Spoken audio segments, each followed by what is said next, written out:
ದುಡಿಬೇಕಾಗಿತ್ತು. ಅವರು ಮಾಡ್ತಾ ಇರುವಂಥದ್ದು ಜನದ ವಿರೋಧಿತನವನ್ನ ಮಾಡ್ತಾ ಇದ್ದಾರೆ. ಆ ಕಾರಣಕ್ಕಾಗಿ ನಾವು ಇವತ್ತು ಈ ಪ್ರತಿಭಟನೆಗೆ ಬಂದಿರುವಂಥದ್ದು. ಕರ್ನಾಟಕ ರಾಷ್ಟ್ರ ಸಮಿತಿ ಪಕ್ಷ ರಾಜ್ಯದಲ್ಲಿ ಉದಯ ಆಗಿರುವುದು ಜನರ ಈ ಚಳುವಳಿಗಳ ವಿಚಾರವನ್ನೇ ಇಟ್ಕೊಂಡು ಸಾಮಾನ್ಯ ಜನರು ಕೂಡ ರಾಜಕಾರಣವನ್ನು ಮಾಡಬೇಕು ಅನ್ನುವಂಥ ಕಾರಣಕ್ಕಾಗಿ ಉದಯ ಆಗಿದೆ. ನಿಮಗೆಲ್ಲ ಕರ್ನಾಟಕ ರಾಷ್ಟ್ರ ಸಮಿತಿ ಪಕ್ಷದ ವತಿಯಿಂದ ಅತಿಥಿಗಳಿಗೆ ಹಾಗೂ ಇಲ್ಲಿ ಬಂದಿರುವಂತಹ ನನ್ನೆಲ್ಲ ಮೈಸೂರಿನ ನಾಗರಿಕರಿಗೆ ನಮಸ್ಕಾರಗಳನ್ನು ತಿಳಿಸ್ತಾ ನನ್ನ ಎರಡು ಮಾತನ್ನ ಆಡೋದಕ್ಕೆ ಇಷ್ಟಪಡ್ತೀನಿ. ಬಂಧುಗಳೇ, ನಾವು ಇವತ್ತು ಮೈಸೂರಿನಲ್ಲಿ ನಮ್ಮ ರಾಜಕಾರಣಿಗಳನ್ನು ಕೇಳಬೇಕಾಗಿದೆ. ನೀವು ನಮ್ಮ ಪರವಾಗಿ ಕೆಲಸ ಮಾಡೋದಕ್ಕೆ ನೀವು ಅಧಿಕಾರವನ್ನು ಹಿಡಿತಾ ಇದ್ದೀರಾ, ಇಲ್ಲ ನಮ್ಮ ವಿರೋಧವಾಗಿ ಕೆಲಸ ಮಾಡೋದಕ್ಕೆ ಅಧಿಕಾರದಲ್ಲಿ ಕೂರ್ತಾ ಇದ್ದೀರಾ? ರಾಜಕಾರಣ ಮಾಡೋದಕ್ಕೆ ಬಂದಂಥವರು ಜನಪ್ರತಿನಿಧಿಗಳು ನಮಗೆಲ್ಲ ಆಸೆ ಆಮಿಷಗಳನ್ನ ಕೊಡ್ತೀರಾ, ಆದರೆ ನೀವು ಅಧಿಕಾರಕ್ಕೆ ಬಂದಾಗ ನೀವು ಮಾಡಬಾರದನ್ನೇ ಮಾಡ್ತಾ ಹೋಗ್ತಾ ಇದ್ದೀರಾ. ಇದು ಎಷ್ಟು ನ್ಯಾಯ ಅನ್ನುವಂಥದ್ದನ್ನ ಈ ಸಮಯದಲ್ಲಿ ಕೇಳಬೇಕಾಗಿದೆ.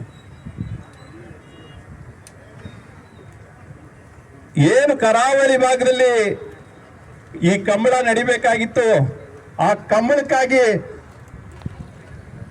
ಬೇಡ ಈ ಕಂಬಳ ಅನ್ನುವಂಥ ವಿಚಾರ ಬಂದಾಗ ನಾವೆಲ್ಲ ಕಂಬಳ ಇರಲಿ ಅನ್ನುವಂಥವ್ರು, ಎಷ್ಟೋ ಜನ ಕಂಬಳ ಬೇಕು ಇರಲಿ, ಇದು ನಮ್ಮ ನಾಡಿನ ಸಂಸ್ಕೃತಿ ಉಳಿಬೇಕು ಅನ್ನುವಂಥದ್ದನ್ನ ಮಾತಾಡಿದಂತಹ ಬಾಯಿನಲ್ಲಿ ಇವತ್ತು ಅದೇ ಕಂಬಳ ಬೇಡ ಅನ್ನುವಂತಹ ವಿರೋಧವನ್ನು ಕೂಡ ನಾವು ಮಾತಾಡ್ತಾ ಇದ್ವಿ. ಸರ್, ಯಾಕೆ ಮಾತಾಡ್ತಾ ಇದೀವಿ? ಅದು ಕಂಬಳ ಇರಬೇಕಾಗಿರುವಂತಹ ಜಾಗದಲ್ಲಿ ಇಲ್ವಲ್ಲ,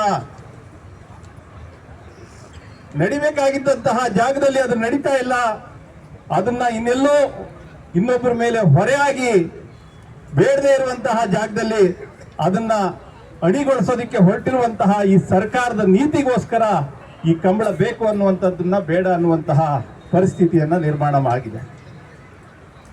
ಇವತ್ತು ಕಾಸಿಗಾಗಿ ಕಾಂಗ್ರೆಸ್ ಸರ್ಕಾರ ಈ ಕಂಬಳವನ್ನ ಅಣಿ ಮಾಡ್ತಾ ಇದೆಯೇ ವಿನಃ ಜನರಿಗೆ ಕ್ರೀಡೆ ಆಗ್ಬೇಕಾಗಿದ್ದಂತಹ ಒಂದು ಕಂಬಳ ಇದನ್ನ ಕ್ರೀಡೆಯಾಗಿ ಪರಿಗಣಿಸಿದ್ದು ಕೂಡ ಕರಾವಳಿ ಭಾಗದಲ್ಲಿ. ಯಾಕೆ ಅಂದ್ರೆ ಅಲ್ಲಿ ಗದ್ದೆಗಳನ್ನ ಅಣಿ ಮಾಡೋದಕ್ಕೋಸ್ಕರ ಅನ್ನೋದು ಜ್ಞಾಪಕ ಇರಬೇಕಾಗಿತ್ತು. ಇಲ್ಲಿ ಗದ್ದೆಗಳು ಯಾವುದಿಲ್ಲ ಸ್ವಾಮಿ. ಮೈಸೂರಿನಲ್ಲಿ ಗದ್ದೆ ಇದ್ದಿದ್ರೆ ನಿಮ್ಮನ್ನು ಕರೆದಿ ಅಣಿಗೊಳಿಸಿ ಅಂತ ಹೇಳ್ಬೋದಿತ್ತು. ಕಂಬಳ ಇರೋದೇ ಗದ್ದೆಗಳನ್ನ ಅಣಿಗೊಳಿಸೋದಿಕ್ಕೆ. ಅದನ್ನ ಕ್ರೀಡೆಯಾಗಿ ಮಾರ್ಪಟ್ಟಾಗಿದ್ದಂತೂ ಸತ್ಯ, ಎಲ್ಲರಿಗೂ ಗೊತ್ತಿರುವಂಥದ್ದೇ. ಅದು ಒಂದು ಕ್ರೀಡೆ ಆಗಿದೆ. ಜನಮಾನಸದಲ್ಲಿ ಆಸಕ್ತಿ ಹುಟ್ಟಬೇಕು ಅನ್ನುವಂಥ ಕಾರಣಕ್ಕೆ ರೈತರು ತಮ್ಮ ಗದ್ದೆಗಳನ್ನ, ಕೆಸರು ಗದ್ದೆಗಳನ್ನ ಉಳೋದಕ್ಕೆ ಕೋಣಗಳನ್ನ ಬೆಳೆಸ್ತಾ ಇದನ್ನ ಒಂದಿಷ್ಟು ಛಲವಾಗಿ ತಗೊಂಡು ಕೆಲಸ ಕಾರ್ಯಗಳನ್ನ ಮಾಡಲಿ ಅನ್ನುವಂಥ ಕಾರಣಕ್ಕೆ ಅದನ್ನ ಕ್ರೀಡೆಯಾಗಿ ಮಾಡಿತ್ತು. ಆದರೆ ಇವತ್ತು ಆ ಕ್ರೀಡೆ ಬೇಡ ಅನ್ನುವಂತಹ ಪರಿಸ್ಥಿತಿಗೆ ರಾಜ್ಯದಲ್ಲಿ ಜನ ಬಂದಿದ್ದಾರೆ. ಅಂದ್ರೆ ರಾಜ್ಯ ಸರ್ಕಾರ ಇದನ್ನ ಕಾಸಿಗೋಸ್ಕರ ಮಾಡ್ತಾ ಇರುವಂತಹ ಕ್ರೀಡೆ ಆಗ್ತಾ ಇದೆ ಅನ್ನುವಂಥ ಕಾರಣಕ್ಕಾಗಿ ದಯಮಾಡಿ ರಾಜಕಾರಣಿಗಳಿಗೆ ನಾವು ಕೇಳ್ಕೊಳ್ಳೋದಿಷ್ಟೇ, ಅಕ್ಕಪಕ್ಕದ ರಾಜ್ಯಗಳಲ್ಲಿ ಬದಲಾಗ್ತಾ ಇದೆ, ಜನ ಇಲ್ಲೂ ಕೂಡ ಬದಲಾಗ್ತಾರೆ. ನಿಮಗೆ ಅವಕಾಶ ಇರೋದಿಲ್ಲ ಮುಂದಿನ ದಿನಗಳಲ್ಲಿ. ನೀವೆಲ್ಲ ಏನೆಲ್ಲ ಅನ್ಯಾಯ ಮಾಡ್ತಾ ಇದ್ದೀರಾ, ನೀವು ಇವತ್ತೇ ಜನಗಳ ಪರವಾಗಿ ಕೆಲಸ ಮಾಡೋದು ಬಿಟ್ಟು ಜನಗಳ ವಿರೋಧವಾಗಿ ನೀವು ಕೆಲಸ ಮಾಡಿದ್ರೆ ಖಂಡಿತ ಈ ಜನ ಬದಲಾಯಿಸ್ತಾರೆ, ಬದಲಾವಣೆಯನ್ನ ತಂದೆ ತರ್ತಾರೆ ಅನ್ನೋದನ್ನ ನಾವು ಖಂಡಿತವಾಗ್ಲೂ ಹೇಳೋದಕ್ಕೆ ಇಷ್ಟಪಡ್ತೀನಿ.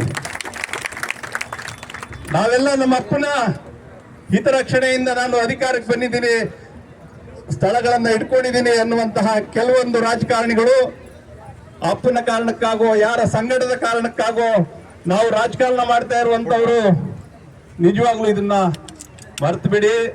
ಇವತ್ತೇನೋ ಒಂದು ಅವಕಾಶ ನಿಮಗೆ ಸಿಕ್ಕಿದೆ, ಆದರೆ ಮುಂದೆ ಸಿಗೋದಿಲ್ಲ. ಈಗ ಜನ ಎಚ್ಚೆತ್ಕೊಂಡಿದ್ದಾರೆ. ನಾಡಿನಲ್ಲಿ ಮನೆಗಳಲ್ಲೂ ಕೂಡ ಬದಲಾವಣೆ ಬಯಸುವಂತಹ ವಿಚಾರ ಜನ ಮನಗಳಲ್ಲಿ, ರಕ್ತದ ನಾಡಿಗಳಲ್ಲಿ ಕೂಡ ಹರಿದಾಡ್ತಾ ಇದೆ. ಇದನ್ನ ಮನಗಾಣಿ ಅಂತ ನಾನು ಈ ರಾಜಕಾರಣಿಗಳಿಗೆ ಹೇಳ್ತೀನಿ. ಅವ್ರು ಯಾವುದೇ ಪಕ್ಷದಲ್ಲಿ ಇರ್ಬೋದು, ಅವ್ರು ಯಾವುದೇ ಪಕ್ಷವನ್ನ ಮುನ್ನಡೆಸ್ತಾ ಇರ್ಬೋದು, ನ್ಯಾಯವಾದ ರೀತಿಯಲ್ಲಿ ಜನಗಳ ಪರವಾಗಿ ನೀವು ಕೆಲಸ ಮಾಡ್ತೀರಾ. ನಿಮಗೆಲ್ಲ ಜನಗಳ ಪರವಾಗಿ ಕೆಲಸ ಮಾಡೋದಕ್ಕೆ ಅವಕಾಶ ಇದೆ. ಈ ಕಂಬಳ ಮೈಸೂರಿನಲ್ಲಿ ನಡೆಯೋದಕ್ಕೆ ಬಿಡೋದಿಲ್ಲ. ಕರ್ನಾಟಕ ರಾಷ್ಟ್ರಪತಿ ಪಕ್ಷ ಅದ್ರ ವಿರುದ್ಧವಾಗಿ ತನ್ನ ಕೆಲಸವನ್ನ ಮಾಡುತ್ತೆ. ಇದು ಎಲ್ಲಿ ನಡಿಬೇಕು ಅಲ್ಲಿ ನಡೀಲಿ, ಅದು ನಡೆಯೋದಕ್ಕೆ ನಮ್ಮ ಅಭ್ಯಂತರ ಇಲ್ಲ. ಆದ್ರೆ ಮೈಸೂರಿನಲ್ಲಿ ಇಂಥ ಸ್ವಚ್ಛಂದವಾದಂತಹ ಪರಿಸರದಲ್ಲಿ ನೀವು ಹಾಳು ಮಾಡೋದಕ್ಕೆ ಬಂದ್ರೆ, ನಮ್ಮ ಮೈಸೂರಿನಲ್ಲಿ ಪ್ರೇಕ್ಷಣೀಯ ಸ್ಥಳಗಳು ಬಹಳಷ್ಟಿದೆ. ಪ್ರವಾಸೋದ್ಯಮಕ್ಕಾಗಿ ಒಂದಿಷ್ಟು ಸ್ಥಳಗಳು ಆಲ್ರೆಡಿ ನಮ್ಮಲ್ಲಿ ಇದೆ. ಅದನ್ನ ನೋಡೋದಕ್ಕೆ ಜನ ಬರೋದಕ್ಕೆ ಸಾಕಾಗಿದೆ. ಅದಕ್ಕೆ ಬರುವಂತವ್ರನ್ನೇ ನಾವು ಅವ್ರಿಗೆ ಕೊಡುವಂತ ಆತಿಥ್ಯವನ್ನೇ ನಾವು ಕೊಡೋದಕ್ಕೆ ಸಾಧ್ಯ ಆಗ್ತಾ ಇಲ್ಲ. ಅವ್ರು ಕೊಡ್ಬೇಕಾಗಿರೋ ಆತಿಥ್ಯ ನಮಗೆ ಕೊಡಬೇಕಾಗಿರೋದಕ್ಕೆ ಬಹಳಷ್ಟು ಶ್ರಮ ಪಡಬೇಕಾಗಿದೆ. ಇನ್ನು ಮುಂದೆ ಜಾಸ್ತಿ ಇಲ್ಲಿ ಪ್ರೇಕ್ಷಣೀಯ ಬೇಡ. ನಾವು ಸ್ಥಳೀಯರಾಗಿ ನಾವು ಬದುಕಬೇಕಲ್ಲ, ನಾವು ನೆಮ್ಮದಿಯ ಬದುಕನ್ನ ಕಾಣಬೇಕು. ಇಲ್ಲೂ ನಮಗೂ ಪರಿಸರ ಬೇಕು. ದಯವಿಟ್ಟು ಇದನ್ನ ಹೇಳ್ತಾ ತಮಗೆಲ್ಲ ಕೈ ಮುಗಿದು ರಾಜಕಾರಣಿಗಳಿಗೆ ಕೊನೆಯ ಮಾತು, ದಯಮಾಡಿ ಇದನ್ನ ಬಂದ್ ಮಾಡಿ, ಇಲ್ಲ ನೀವು ಮನೆಗೆ ನಡಿ. ನಮಸ್ಕಾರ.